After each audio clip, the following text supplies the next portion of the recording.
Former FBI Director and U.S. Special Counsel Robert Mueller has died at the age of 81.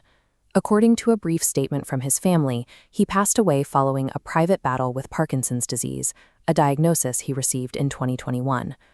While Washington typically responds to the death of a major political figure with measured statements of condolence, the reaction from the former President of the United States was immediate and blunt. Donald Trump took to social media to write, "Robert Mueller just died. Good. I'm glad he's dead. He can no longer hurt innocent people." This reaction stands against the man's long professional record. Mueller was the second longest-serving FBI director in American history, an official widely regarded by the political establishment as a dedicated public servant. The gap between a lifetime of service and this celebratory response defines the modern Mueller legacy. It is the story of how an institutional unifier became the ultimate target of partisan rage. The defining crisis of Mueller's early career began days after assuming the helm of the FBI.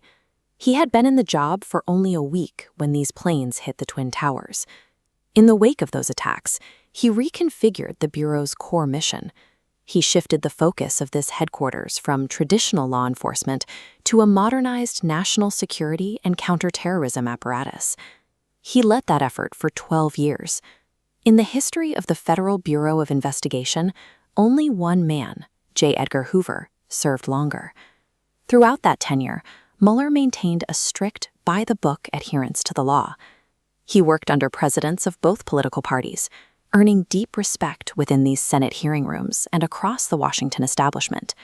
His rigid adherence to institutional norms made him a stabilizing figure during the early years of the War on Terror. However, that exact same nature would later place him at the center of the hyper-partisan crisis of 2017. The stakes shifted to domestic elections in 2016.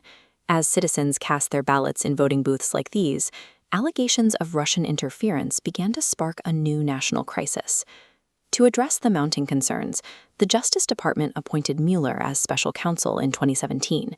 His mandate was to probe those allegations of Russian election interference and investigate possible links to the Trump campaign. What followed was a chaotic media environment. Mueller remained silent, while President Trump filled the void with repeated condemnations, labeling the investigation a witch hunt. 2 years later, the results were released. These physical stacks are the printed Mueller report. Inside those hundreds of pages was a conclusion that many found difficult to parse. This diagram illustrates the relationship between the Trump campaign and Russian actors. Mueller's team identified substantial contacts between the two groups. However, the report noted that while these contacts existed, they did not meet the strict legal threshold of a formal criminal conspiracy. In a court of law, that distinction was paramount. In the court of public opinion, it offered no resolution. Democrats were left unsatisfied by the lack of criminal charges, while the investigation itself cemented the permanent anger of Donald Trump. The reactions to his passing reflect the two distinct eras of Mueller's life. Members of the political establishment are mourning a dedicated official who built a lengthy career in public service. Meanwhile, the former president's vitriol survived long after the investigation closed. The animosity captured in this portrait led directly to his celebratory remarks today. A man who built his reputation on neutral fact-finding and institutional stability was swallowed by an era of partisan warfare. The exact institutional restraint that made him a celebrated force after 9/11 is what made him an enemy to both sides after 2016. Robert Mueller spent his life trying to uphold the rules of the system.